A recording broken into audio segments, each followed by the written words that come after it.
everybody, and good afternoon. This is Sudha with Spiritual Journey on WXAC 91.3 in Reading, Pennsylvania. And it is a little rainy out there today. We have some chillier weather happening, and I think the rain is going to last for the rest of today. So if you go anywhere, be sure to bring your umbrella and a sweater because it's definitely chilly. So thank you all for tuning in today. This spiritual journey continues for all of us, and every day is another opportunity to inquire. So let's just take a moment and center. So being mindful with your breath as you breathe in and you breathe out, just paying attention to the flow of the breath. Maybe paying attention to whatever sensations there are in the body, in the mind. And maybe there are sensations that are distracting and disturbing, or maybe there are sensations that are painful or uncomfortable. There may also be sensations that are peaceful, easy, smooth, and enjoyable. And so whatever is there, just paying attention to that as you breathe. And having equanimity, allowing yourself to simply be the witness to what is happening, the witness to what is manifesting, and the witness to what is fading away, what is dissolving into the past. And then moving into our discussion for today. So if you closed your eyes for that, you can certainly open them back up and just breathing naturally. We're going to start today talking about 11 ways to activate your spirituality. So 11 ways to activate aliveness, 11 ways to activate your sense of being present in your own life. And really, it all starts with gratitude. So the first thing we want to do is consider what it is to be grateful. To be grateful is to look around us and to count our blessings on a regular basis. To take a look at the things that we have, the people who we encounter, the relationships that we experience, and to have gratitude for everything that brings to us. Now, I started off with the things that we have because that's where most people start. Most people start looking and questioning about what it is that they have in their life that means something to them, their house, their car, their friends, their family. What is it that surrounds them? And typically, the first things that they think of are the material things, and then the second thing they think of are the relationships.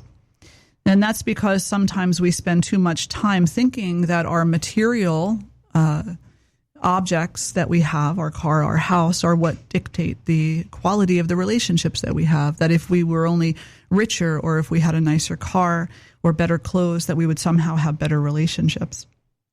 But the reality is that the quality of our relationships comes from our heart and not from our pocketbook. The quality of our relationships comes from the depth and degree of gratitude that we express for whatever relationships are existing in our life at this point in time. So allow yourself to, yes, be grateful for the things that you have. They certainly make your life either easier or, in some instances, more challenging. But they are definitely a gift and a tool to be used in your life so that you can come into a deeper service of others. So whatever it is that you have, whatever objects it is that you have acquired along the way, see them as empowering tools to better serve wellness, to better serve peace, and to better serve all the living beings that we share this planet with. And then we come into the relationships. We're gratitude for our relationships, and not only for the easy relationships, but also for the challenging ones. The challenging ones are more difficult to understand, and they are definitely more irritating at times. But they're just as important as our good relationships, if not more, because they teach us. They teach us the quality of patience. They teach us the quality of holding space. They teach us the quality of acceptance and surrender. And they also teach us how to mind our own business sometimes. That every once in a while we want to put our 2 cents in where we don't really need to. And that tends to be an egoic play for power, an egoic play for control. And so maybe stepping back and just having gratitude for the journey that that person is on, and not putting too much of our own 2 cents into their business, leaving them alone, in other words, not committing any harm to them, not committing any imposition to their life. And so we find ourselves sometimes with people at odds, and the times that we find ourselves at odds with other people are opportunities for us to come into resolution.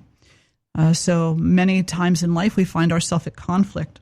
As a matter of fact, as I was discussing at the ashram this morning with our wonderful interns there, life begins as a conflict. The sperm is conflicting with the egg. It's trying to access the egg. This is the first conflict of life. When that conflict is resolved, what happens is a beam of light. And that beam of light by spiritualists is believed to be the soul entering into the essence of that being, or the life force entering in for whatever amount of time it is going to be there.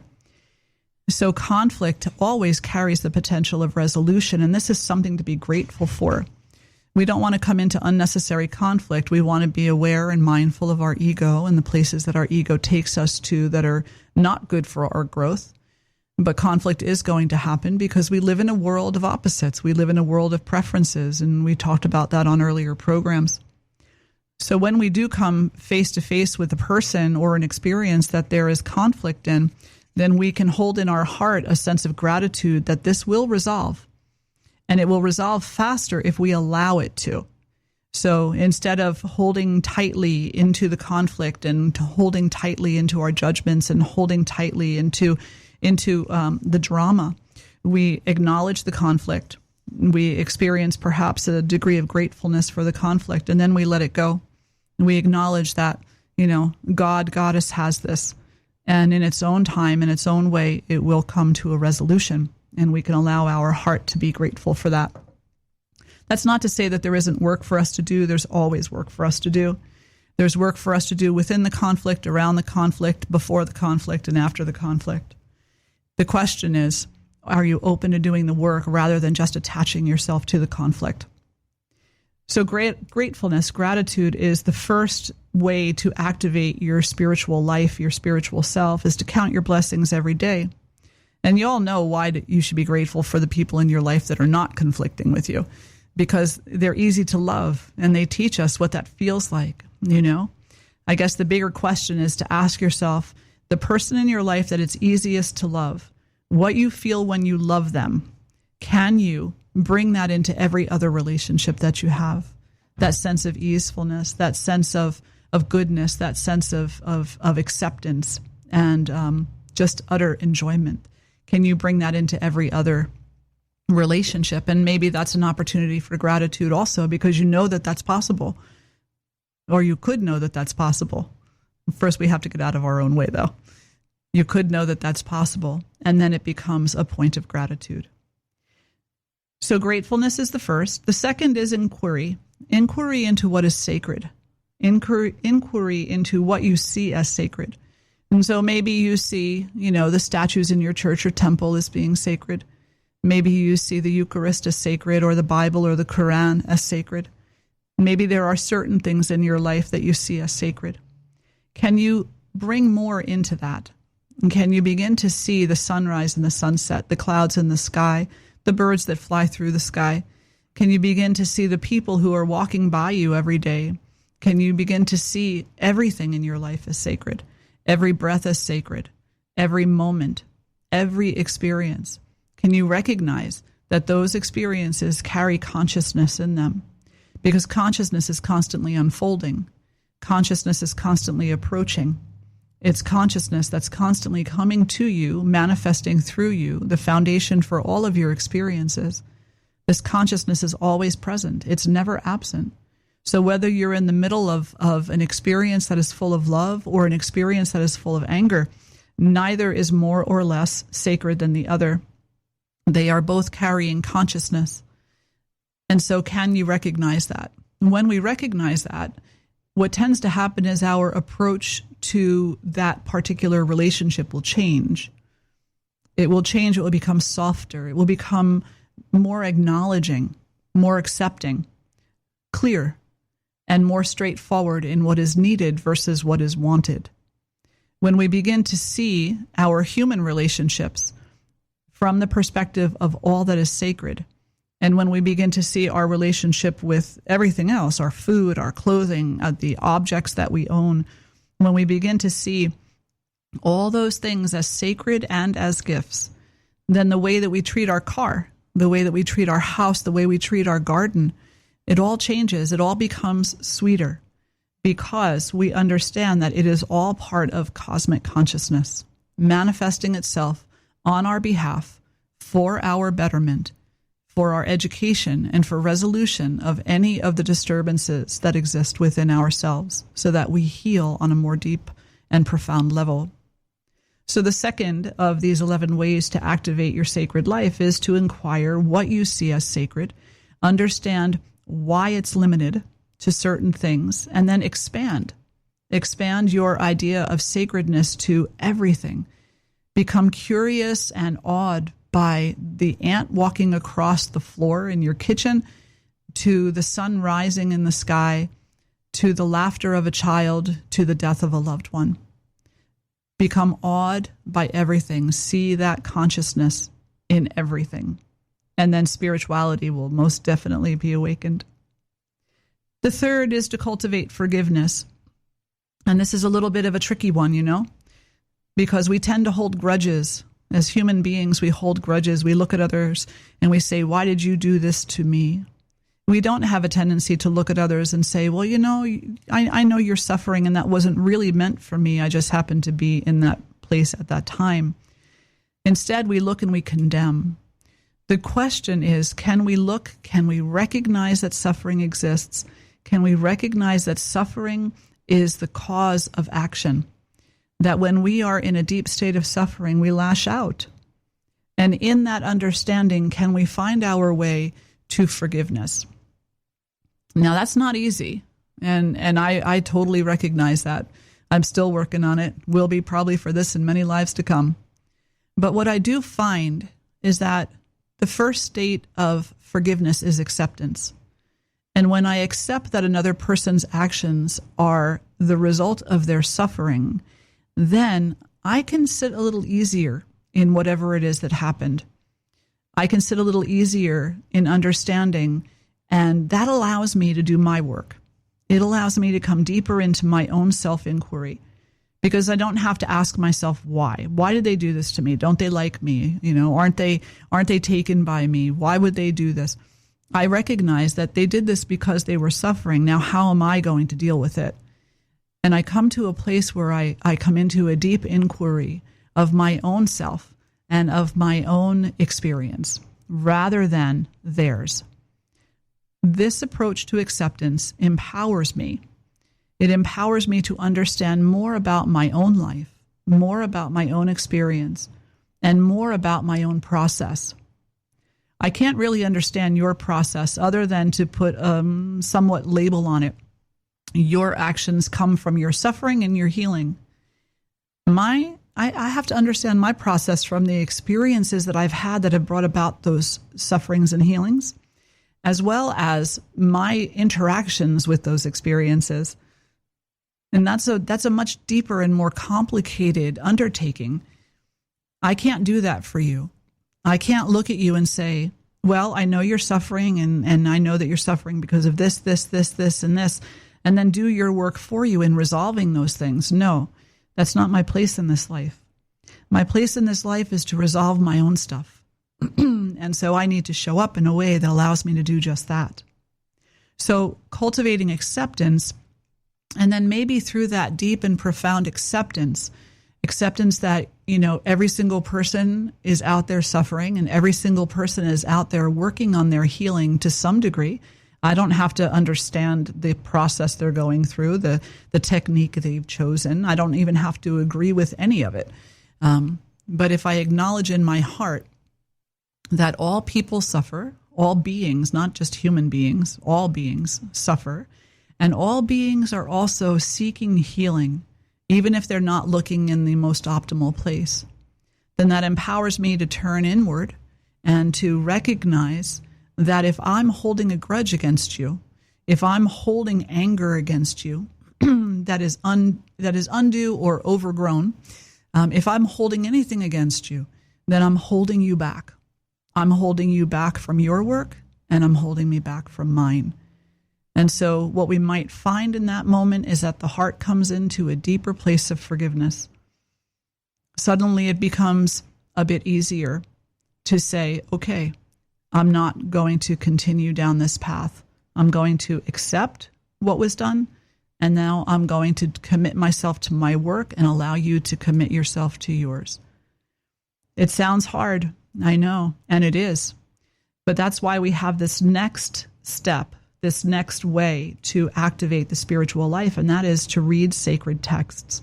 Because whenever we come into a place of doubt, whenever we're like, I don't think I can do this, I'm just really entirely too angry, and I just really want to retaliate against you for what you've done to me, and I don't see any light at the end of this tunnel, I feel broken, I feel like a victim, then we can come back to whatever sacred teachings it is that we adhere to, and we can read them, and they can inspire us to see differently. They can inspire us to recognize that we're not broken, that we may not be perfect, but we're not broken, not really. That we've had a hiccup in the road, that we've had an experience that was uncomfortable and even downright painful and traumatic, but we're not broken. Our spirit is never broken. And the scriptures will tell us that. They will tell us, whatever tradition it is that we adhere to, the scriptures will give us a pathway to move closer to healing and further from suffering. It's not enough to just read your own scriptures, though. So if you're a Catholic or you're Jewish or you're a Muslim or you are a Hindu, don't just stop at your own scriptures. Take it up, pick up another scripture from another tradition, read it, and get to know. Get to know what the other scriptures say as well, and what you'll find is that there are common threads that run through all of them.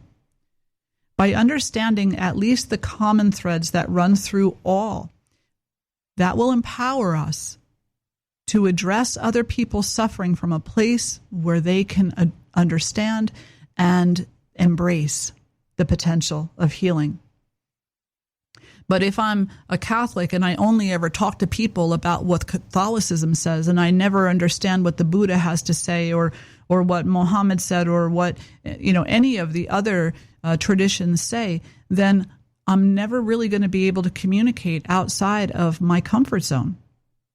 If I really want to work toward unity and to work toward healing myself and to work toward empowering, or at least not hindering, the healing of others, then I need to be able to speak from multiple perspectives. I need to be able to show that, I'm not a threat to you. I understand what it is that you, at least to some degree, what it is that you're pursuing in your life. And look, there's a common thread that runs through what I'm pursuing in my life. And can we come together and focus on the common thread and not the difference? So important. So yes, pick up your sacred texts, the ones that you adhere to, and be with those. Spend time with those. Get to know them. Choose a couple of verses that really resonate with your soul. But then also pick up the texts of others. Pick up the sacred texts from other traditions and read a little bit of those too. And find the verses where the common threads run through. And then walk through the world with a little bit more knowing, a little bit more understanding, and be a sanctuary not only to yourself, but to all those that you encounter. That is what Christ taught, right? That's also what the Buddha told us. Every single amazing religious master that has ever lived has always told us to take care of each other, to be kind to each other, and to be a sanctuary for each other. So very important and central to our spiritual awakening and to the experience of a spiritual life. The next one is to align with love and compassion. And that's basically what we're talking about here. We're saying that the more we understand, the easier it is to love. The more we understand, the more we inquire, the more we listen, the more present we are, the easier it is to be compassionate. Because maybe you never really heard the pain in a person's voice before or saw the pain in a person's eyes until you listened and until you looked. Are you listening? Are you looking? Are you witnessing? Are you paying attention on purpose? And then are you holding a space of love and compassion so that that person can walk through their life doing the work that they need to do and not get in their way, not be a hindrance, and not cause them fear. Not cause them fear. not be angry with them, at least not for a reason that is not meaningful. There are some types of anger that are very meaningful, but then can you also, work with your anger so that it actually becomes a tool for your own growth rather than a weapon to harm someone else? So aligning with love and compassion. And if you're not sure how to do that, then you can go back to your scriptures and you can read the words of Christ or the words of some other amazing spiritual master, and they will tell you how to love. They'll say, forget your ego. They'll say, stop focusing on your ego, stop grasping. Instead, allow your hands and your heart to be open and free, and think only of me. And by me, Jesus Christ, or Krishna, or Shiva, or Durga, or Muhammad, or whatever tradition you follow. Think of God, think of Goddess, think of that, the cosmic consciousness. Stop getting caught up in the pettiness of life. Stop getting caught up in the pettiness of drama. Think of that and let that be your motivation. Think of that and that only. And that will bring you into the light of love and the light of compassion. Because that is the essence of your heart, and it is the essence of your inherent goodness. So aligning with love and with compassion and being that as you walk through the world. The next is to cultivate a spiritual practice. Now, on some level, everything we've talked about is a spiritual practice, the practice of gratitude, the practice of seeing everything as being sacred. That really is a practice. It takes a lot, The practice of forgiveness, that takes a lot. Reading and studying the sacred writings, that's also a practice. Aligning oneself with love and compassion, this is also a practice.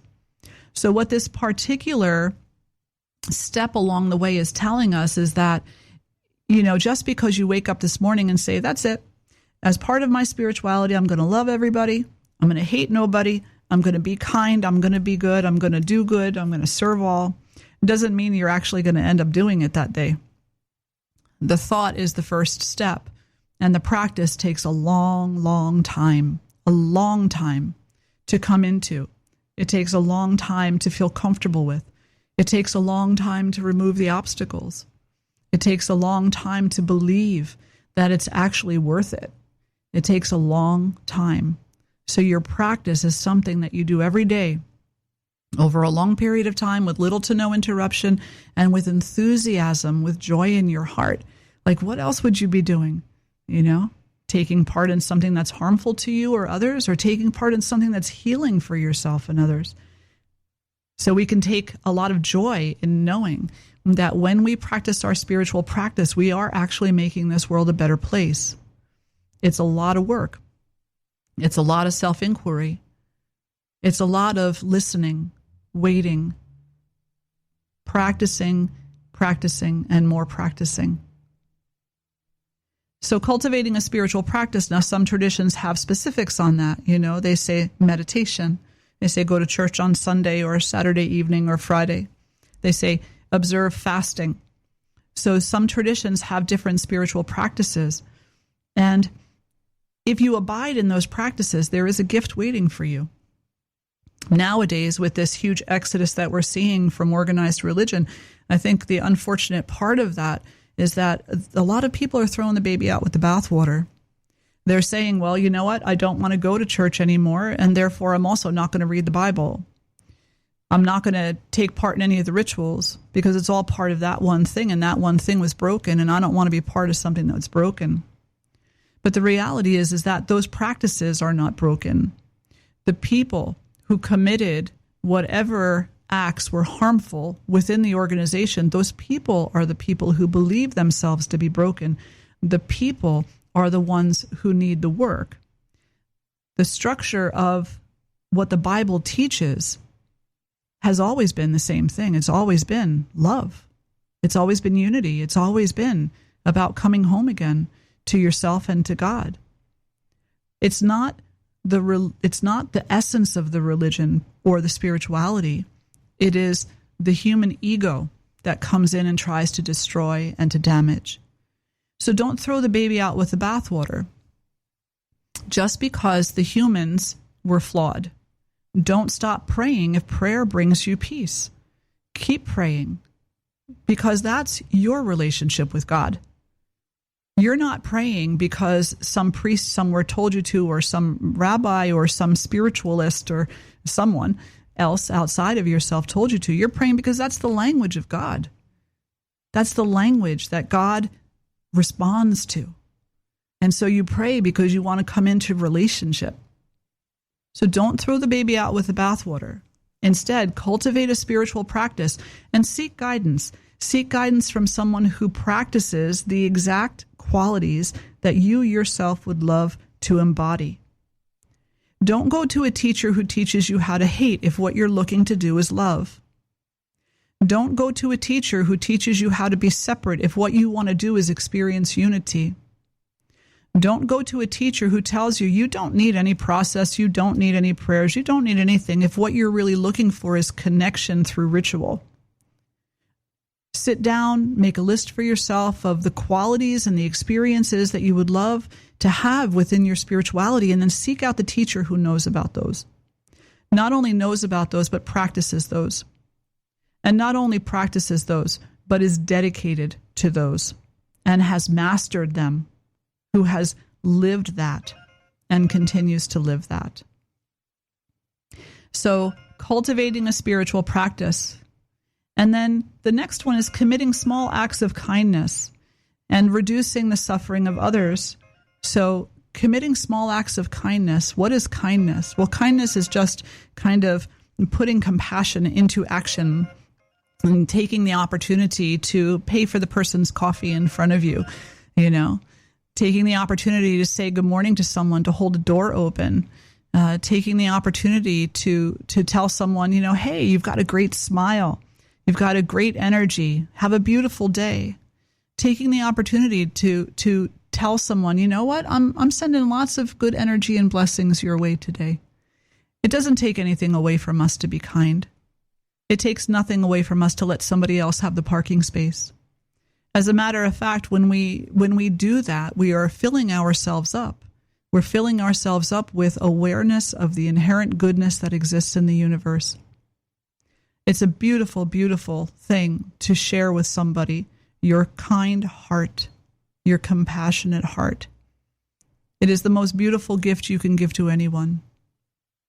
So next time that you're out and about, or maybe right now you've got a coworker across the way who's not feeling so great, maybe they're a little down today, just say something kind to them.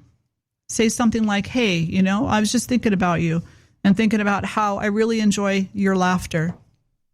Or, hey, I know you're having a difficult time right now. If there's anything, like if I can make you some soup and bring you some soup, or if I can do anything at all, don't hesitate to reach out to me. Please know I'm here. And don't expect a thank you, because the big thing about kindness is that we do not expect a return. It's not that kind of an investment. It's not the kind of investment where we want to have gratitudes thrown upon us.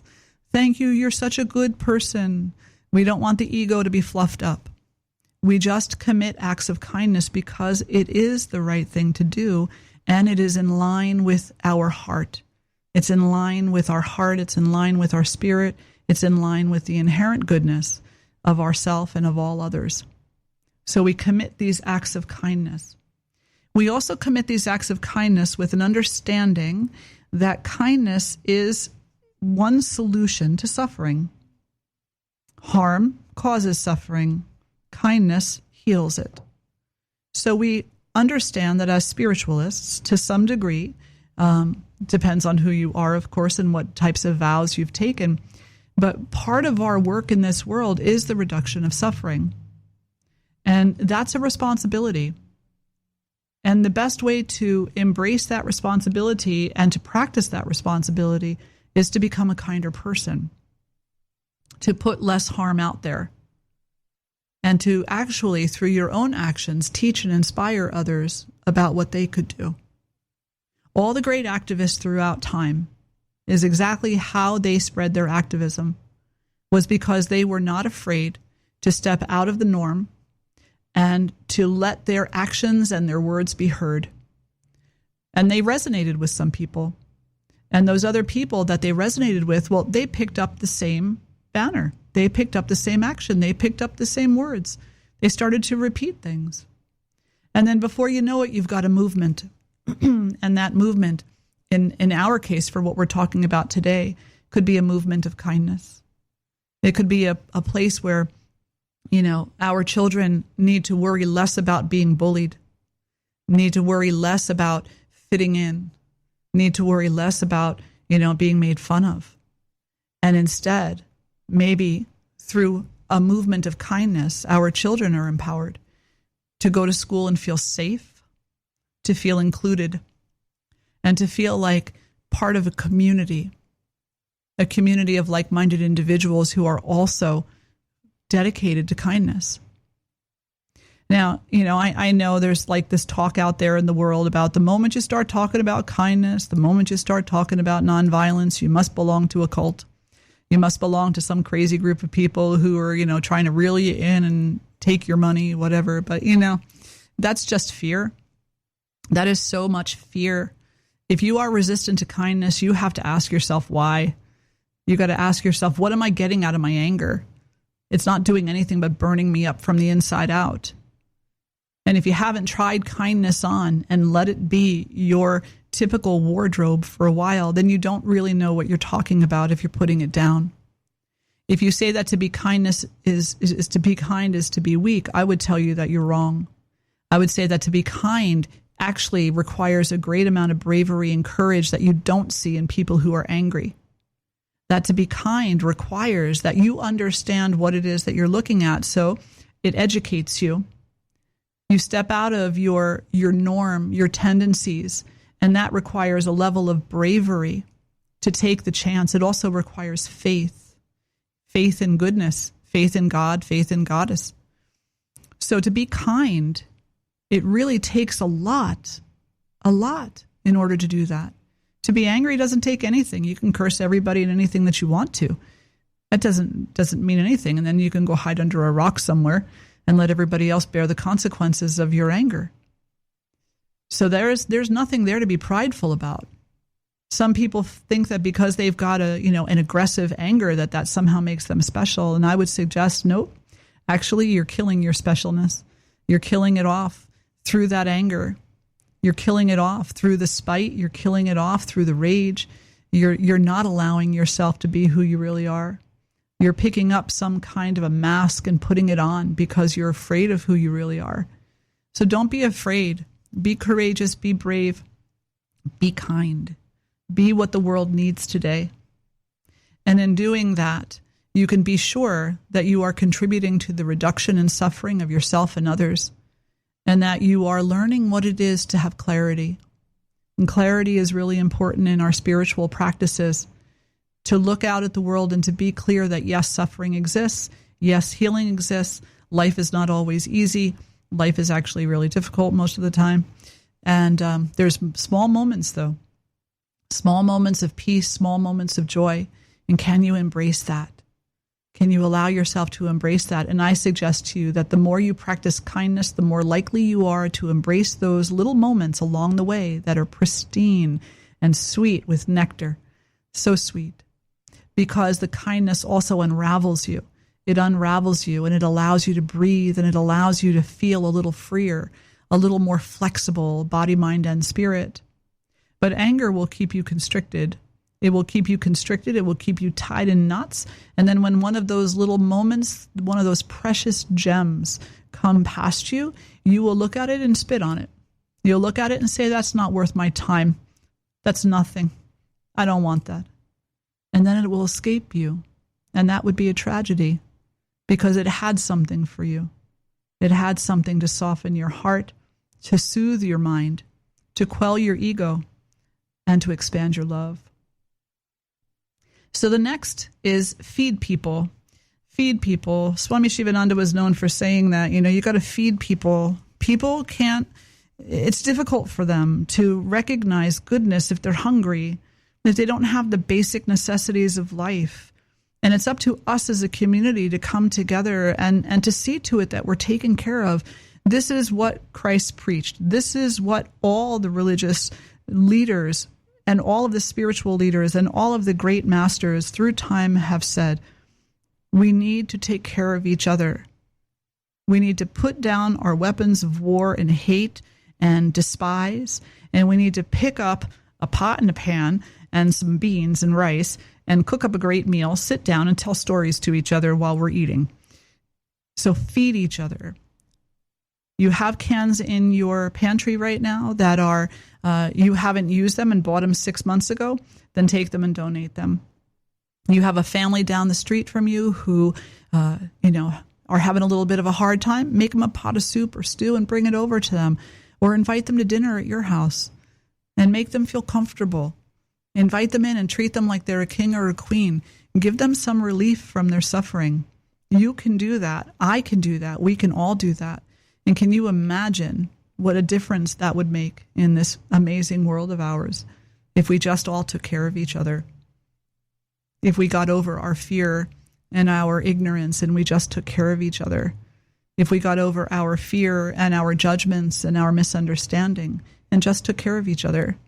If we recognize that no one else is more or less messed up than we are, and we can all look at that together and grow together toward a healthier way of being, well, this would be a much different world. So feed people, donate, serve, get involved in your community. Look out there and ask yourself, what's like something huge in this community that's needed? Where can I go serve? And then go do it. It just means that you're going to have to, turn CSI off and maybe record it for later or something. Spend less time with the TV. The TV is not real. The stuff on the TV is not actual. Whatever you're watching on there, it's just drama. And typically it's violent drama, by the way. And that violent drama is just going to contribute more and more to whatever sense of dis-ease and uneasiness that you have, that you're experiencing and I'm experiencing. I got to a point a long time ago where I just can't watch violence in movies. It's hard. I look at it and I say, what am I telling myself? What am I educating myself in? How to scream, how to run, how to be afraid, how to be jolted?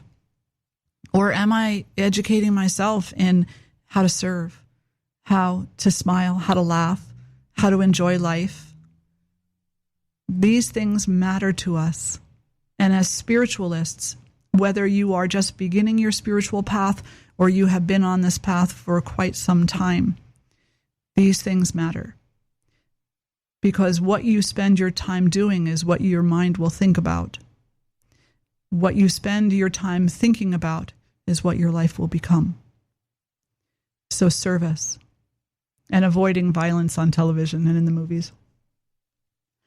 So the next thing is to support your community in acquiring the basic necessities. And we already talked about that. But really, it doesn't take very much. There's people everywhere who have lots and lots extra.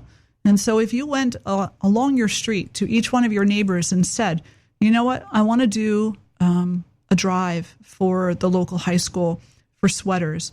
What sweaters do you have in your closet that you're probably not going to wear this year? Can you donate those? I guarantee you that just your block alone, you'll have bagfuls of sweaters to bring down to your local high school. And what about, shoes for your local shelter or gloves for children? What about going out and doing a bicycle run for kids who don't have bicycles?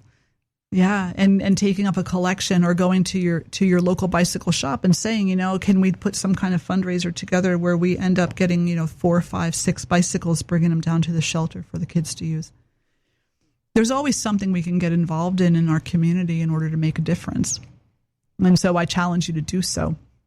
I challenge you to look out at your community and see where the need is, and then come up with a really super creative way, a super creative and fun way to support people by addressing that need.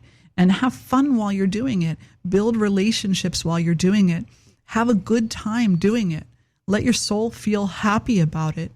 That's not ego. That's joy. Joy in seeing the alleviation of suffering. That's true joy. So get involved. Get involved. Be committed. And that is, like the 11th way of activating your spirituality is to be committed to a cause. And if you can, donate a percentage of your income to a nonprofit organization doing good work in your community. If you have the opportunity to do so, it doesn't matter if it's $1, a dime, $100, $1,000, whatever you can, donate. There's this beautiful understanding that the more you empty out your hands and pockets, the more full they become. And I've experienced this in my own life, where I've given away almost everything, only to turn around and have more come in my direction. It's amazing the way that this natural abundance of the universe works. That when you have faith in abundance, then you're never without, and you know that, so you can give a little bit. And if you can't give money, then you don't give money. Then what can you give? Maybe you can give some food from your kitchen. And if you can't give that, then maybe you can give a smile. Maybe you can give a couple of hours of service. Go down to your local charity and support them. Say, look, I can stuff envelopes. I can answer phones. I can walk and hand out flyers. There's something you can do to become invested in a cause. There's definitely something every single one of us can do. So this amazing, 11 aspects of activating your spirituality, gratitude, inquiring what you see as sacred, and then expanding that to include more and more and more, and don't stop until nothing is left out. Cultivating forgiveness, first by cultivating acceptance of the understanding that everyone is suffering and that harmful acts come from a place of suffering. I've said before, healthy people don't hurt people. And therefore, if they're not healthy, then they're suffering. And coming into that deep understanding empowers us to come into a level of forgiveness that is healing not only for the other person, but for ourselves as well. We carry less burden on our shoulders. Read the sacred texts, not just your own. Focus on your own so you become a master yourself. But then also read others so that you can find those points of commonality, those areas where you can speak to each other. Love is not a foreign language. Compassion is not a foreign language. Everybody understands it. Everybody knows what it is to be loved, and everybody knows what it is to be hated. So spread the language of love, spread the language of compassion, minimize the language of hate, and do so by finding the common threads in the holy scriptures of your and every other tradition that you can possibly come into contact with. In addition to that, that you're aligning with love and compassion. You're aligning with that. You're actively aligning with it.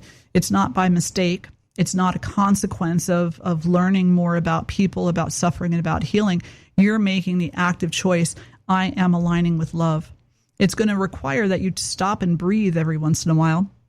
It's going to require that you take a step back and ask yourself, well, wow, if I've made this dedication to love and to compassion, then how do I embody that here? What do I do? Well, you breathe, and you don't have a knee-jerk reaction, and maybe you wait it out.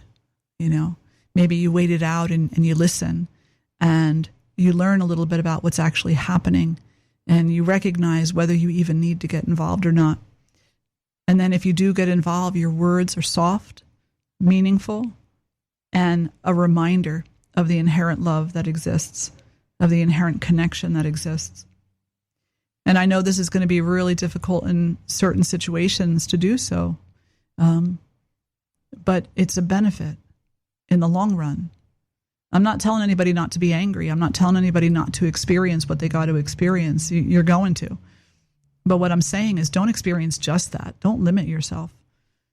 And sometimes, actually, there was this one student one time who said, but maybe my experience of anger is my freedom. I said, no, actually. I said, it's part of your freedom, sure, to experience anger on your own terms, but is it on your terms? Or are you just going along with whatever the media tells you, or whatever the movie told you, or what the last song you listened to that was angry said to you? And you've been singing that song so much in your mind that now you believe it. So that's not free. That's actually brainwashed. So if you want to be free, then you have to go against that. You have to move away from that. You have to do the opposite of that. If you really want to experience freedom within yourself, then you need to do something radically different. And I would suggest to you that love, kindness, and compassion are radically different. than what we are being educated in this world today. We are being educated in hate. We are being educated in corruption. We are being educated in greed. We are being educated in separation. So you can go ahead and practice those things if you'd like to, but to do so means you're just going along like, a sheep being led to the slaughter. I really want more for you than that in this life. I want you to be free. I want to be free. And to be free, we need to practice the opposite of those things. We need to become bold, courageous, and visionary, and practice compassion, love, and unity. And then moving into the spiritual practice, this has to be an everyday thing. It can't just be once in a blue moon. I mean, it can be once in a blue moon, but then you're not really going to get a whole lot of benefit from it. It's like you want to learn how to play guitar, so you pick up a guitar, you play a couple of chords, your fingers hurt, so you put the guitar down, and it looks really nice sitting in the corner collecting dust. You'll never be a master guitarist. It just won't happen. You want to practice love? You want to practice kindness? You want to be a spiritualist? You want to be alive in this life and awake in this life? Then you got to practice. No matter how much the fingers hurt, no matter how much the circumstance is uncomfortable, no matter how difficult it is, you got to pick that guitar up and keep practicing it until you master it, and until the benefit of the clarity, the understanding, the unity, and the sensation of oneness is so strong within yourself that whatever discomfort there is in the tips of the fingers doesn't matter. It doesn't matter because it's just part of the process. It's just part of the process, and you recognize that. And you're willing to make that sacrifice. You're willing to make that sacrifice. And then committing small acts of kindness, reducing, the suffering that exists in the world, feeding people, donating, serving your community. These things are so amazing. I could read this list over and over every day, being committed to a cause, donating whatever you can. It feels so good to give. It feels so good to give. It feels so good to give people what they need, not what they want, what they need. It feels good to do that. It feels good to sit down with people and to serve them. And it feels good to just be part of a community that is practicing something that's worth investing in.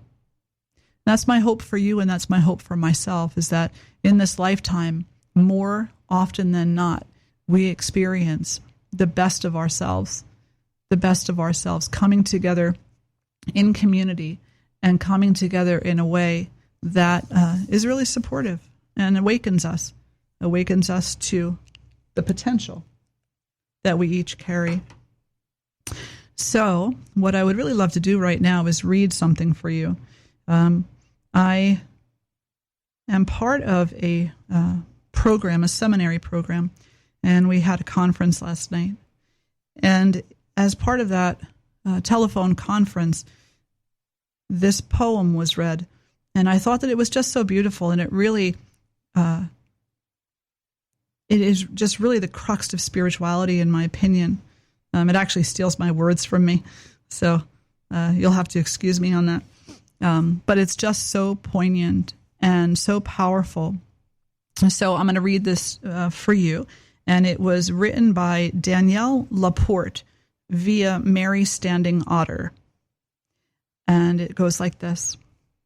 Right now, there are Tibetan Buddhist monks in a temple in the Himalayas endlessly reciting mantras for the cessation of your suffering and for the flourishing of your happiness.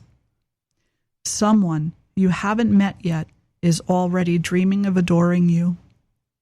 Someone is writing a book that you will read in the next 2 years that will change how you look at life. Nuns in the Alps are in endless vigil praying for the Holy Spirit to align the hearts of all of God's children. A farmer is looking at his organic crops and whispering, "Nourish them." Someone wants to kiss you, to hold you, to make tea for you. Someone is willing to lend you money, wants to know what your favorite food is, and treat you to a movie. Someone in your orbit has something immensely valuable to give you for free. Something is being invented this year that will change how your generation lives, communicates, heals, and passes on. The next great song is being rehearsed. Thousands of people are in yoga classes right now, intentionally sending light out from their heart chakras and wrapping it around the earth. Millions of children are assuming that everything is amazing and will always be that way. Someone is in profound pain, and a few months from now, they will be thriving like never before. From where they are, they just can't see it yet. Someone who is craving to be partnered, to be acknowledged, to arrive, will get precisely what they want and even more. And because that gift will be so fantastical in its reach and sweetness, it will be quite magically alter their memory of angst, longing, and render it all so worth the wait. Someone has recently cracked open their joyous, genuine nature because they did the hard work of hauling years of oppression off their psyche. This luminous juju is floating in the ethers and is accessible to you. Someone just this second wished for world peace in earnest. Some civil servant is making sure that you get your mail and your garbage is picked up and that the trains are running on time and that you're generally safe. Someone is dedicating their days to protecting your civil liberties and drinking clean water. Someone is regaining their sanity. Someone is coming back from the dead. Someone is genuinely forgiving the seemingly unforgivable. Someone is curing the incurable. You, me, someone, now. Isn't that beautiful? Danielle Laporte via Mary Standing Otter. This is to recognize the spiritual nature of life.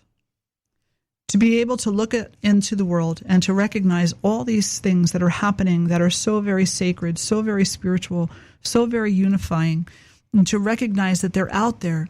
The world is not just war, famine, and challenge. The world is also goodness and amazingness and beauty. And yes, the other things happen, but if we focus on them and not on the goodness, then our lives are going to be in peril. Our happiness is going to diminish and our suffering increase. But if we focus on all the amazing things that are happening out there, if we just take a moment, that moment will bring so much health and wellness to our body and our mind, to our emotions. If we look out at the world right now and we recognize that someone somewhere is giving someone else a rose, telling someone they love them, somewhere a child is laughing, somewhere a child is crying and is being held and loved, somewhere all these things are happening, we can breathe a sigh of relief, and that relief will begin to reset our nervous system, begin to reset our mind, and begin to reset our thoughts. It'll bring us into a great imagination of a world full of support, full of goodness, full of creativity, and full of peace. So the last thing I want to talk to you about today is the feminine paradox.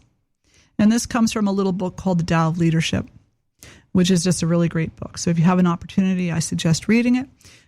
It is a quick read, and it is so full of poignant points that what could be a very quick read actually turns into a reread over and over and over again.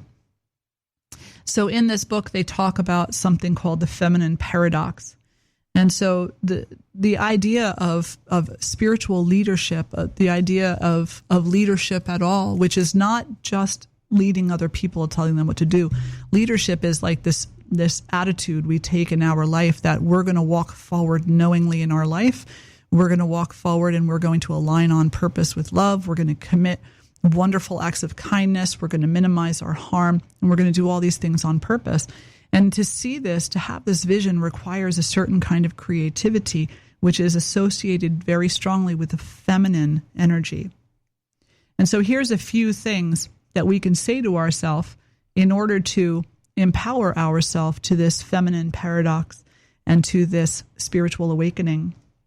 The first is, by yielding, I endure. By yielding, I endure. And what that basically means is that by giving way, we actually make progress. By giving way, by allowing, by accepting, we actually become freer, stronger, and more clear. By yielding, we endure because we don't make ourselves sick over something that we probably can't do anything about, and also that we don't understand. The second, the empty space is filled. Any space that we open up in ourselves is inherently filled. Nature doesn't let anything stay empty for long. We do have the power to decide what fills us up. So we empty ourselves out, and then we say, you know what? I'm not going to allow too many of those negative thoughts to come in, if any. Instead, I'm going to start thinking positively, vibrantly, and with great intention. And so that empty space becomes filled, and it becomes filled with a form of goodness. When I give of myself, I become more. When we serve others, we become empowered. When we give of ourselves, we just feel so light and so much less burden. And much of that is probably because when we give of ourselves, we see other people smiling. We see that their burden is also lightened. And that allows us to have a moment of joy. When I feel most destroyed, I am about to grow. This is the beautiful thing about the feminine. It can be very destructive. But as soon as one thing ends or is destroyed, it has made space for something new to emerge. And isn't that what this life is? This life is a constant birth, maintenance, death, and rebirth. When I desire nothing, a great deal comes to me. When I let go of my greed, when I let go of my insanity, when I let go of my fear, when I let go of these things, when I don't want any of it, and when I don't desire to acquire the car, the house, the this, the that, the popularity, the money, then all of a sudden I find that there's an abundance in front of me, which is powerful, creative, empowering, useful, and which is also very light. It doesn't carry the same kind of heaviness that greed does. The kind of abundance that comes to us when we recognize that desiring nothing opens us up to everything. It's the kind of abundance that doesn't have a weight to it. It only has a vibrance. And that vibrance marries with the vibrance of our soul and our heart. And then we shine brighter as we walk this spiritual path of life. So wishing you all an amazing day today. I trust that you will have many blessings in this and every moment moving forward. This is Sudha from the Spiritual Journey, WXAC 91.3 FM in Reading, Pennsylvania. And I look forward to talking to you again next week. Namaste.